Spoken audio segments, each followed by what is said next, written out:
Yeah, hi, my name is Ahmed. I come from the glorious country of Iraq, and I'm a born Muslim. My problem is that I practiced Islam when I was. Brother, first we'd request questions from the non-Muslims. Once Yeah. all the questions from non-Muslims are over, inshallah we'll give you a chance. Yeah, but I'm telling my problem only. It's okay. But you said you're Ahmed and you're a born Muslim. I am born Muslim. But now are you a Muslim or not? I'm agnostic. Oh, so now you have left the religion of Islam. Yeah, I'm confused. Okay, fine. If you have left the religion of Islam, you can ask the question, brother. Okay.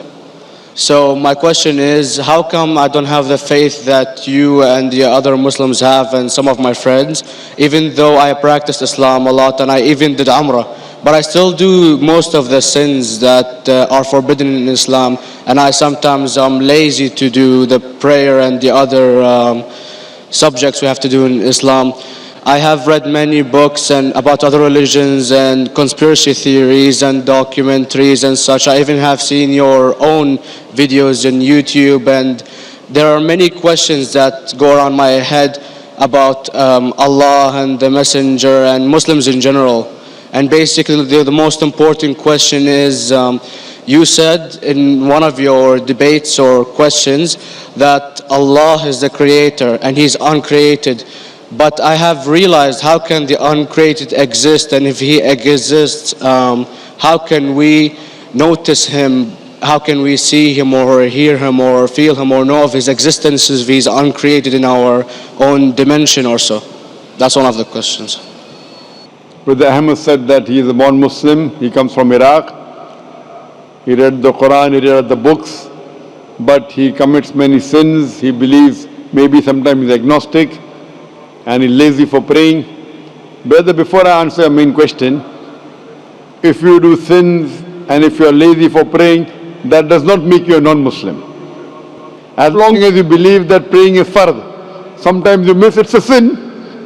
It's a major sin that you sometimes don't pray, but that doesn't make you a non-Muslim. If you say praying is not required, then you're doing kufr.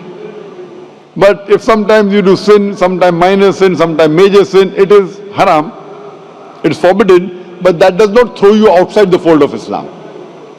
There are sometimes waswasa of the shaitan asking you, you're a Muslim, but this is wrong in Islam, this is wrong, and it does deviate the person's mind. At that time maybe your iman may be low, but these things should not make you consider that you're non-Muslim. Regarding a question that I mentioned in my speech, and you're right, that Almighty God is the creator, but He Himself is uncreated.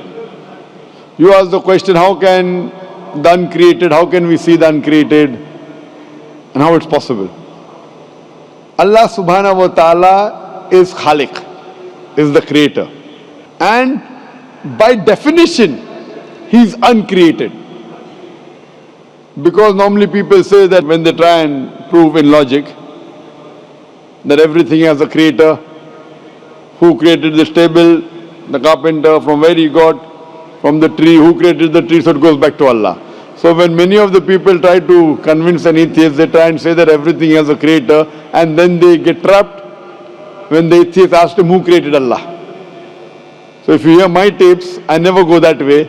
I ask the atheist that how did you come to know about the universe? How did you come to know about the functioning of the stars, of the sun? And he says, and goes back, that the creator. So it's the vice versa. So if you know how to deal with logic, you don't trip over this problem with the atheist trap, the Muslims or the believers, by saying who created Allah. By definition, Allah is uncreated. And if you ask the question who created Allah, if you have heard my tapes, I give the reply, that suppose a person comes and says that my brother John. Yeah, I know, I saw that, I heard that's funny, but I mean, how does he exist if he's uncreated? Not that is Allah. Automated. Yeah. That's the difference between you and Allah. How does he exist means he was existing. He doesn't have a beginning. You and I have a beginning, that's human being. So that is the difference between us and Allah. You can't say that Allah has to be like us. If Allah is like you and me, why should we worship Him? I see, but have you heard of the phenomenon, the Big Brother? used by various orders and political agendas to control the people and such by implementing it into multiple gods, and then later on it became a monotheistic religions all over the world to make it easier for Big the Brother, people sorry, to... I've never heard of the religion Big Brother. It's not a religion. It's like a theory, an idea, basically. For What does it example, say? yes. What does this idea say? What does it say? Is that when you have a big brother, it's easier for you to live life.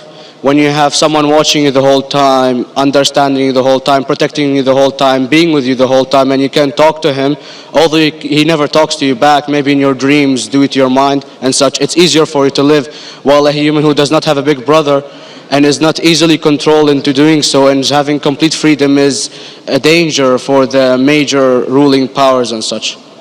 What does this say? I don't understand. Big Brother may be the Big Brother may not be the... What does it have to do with Islam and God? What does it have to do? Because basically Allah is watching you the whole time. So you want to knows. say that Allah is like a Big Brother? Indeed, you use him for your protection so you won't be scared. You know what I mean? See, this is the hypothesis. Hypothesis. If you have heard, how do I convince an atheist? If you have heard my answer, that you said that you're agnostic, you're atheist. Yeah. So first thing I do to an atheist is I congratulate him. What? I congratulate him. Have you heard my answer of atheist? Yeah, you congratulate them and stuff. But I haven't seen your debates with the atheist. I just saw your answers on some questions. Fine, so you haven't seen the answer of atheist. No, but I've seen your debate with David William Campbell. And David William Campbell is not an atheist. Yeah, yeah. Now when an atheist tells me he does not believe in God like your theory of Big Brother, Yeah. and if you believe in that theory, I will ask you, first thing I do to the atheist, I congratulate him. You know why? Yeah, because they think and they don't follow what their parent does and such stuff like that. No. I congratulate him because he is not doing blind belief. The other people are doing blind belief. He is a Christian because father is a Christian. He is a Hindu because father is a Hindu. Most of the Muslims are Muslim because father is a Muslim. He is thinking. He says there is no God. He has said the first part of the Islamic Shahada, La ilaha. The reason I congratulate him is because he has said the first part of the Islamic Shahada, Islamic Creed, La ilaha. The only thing I have to do is illallah, which I shall do inshallah.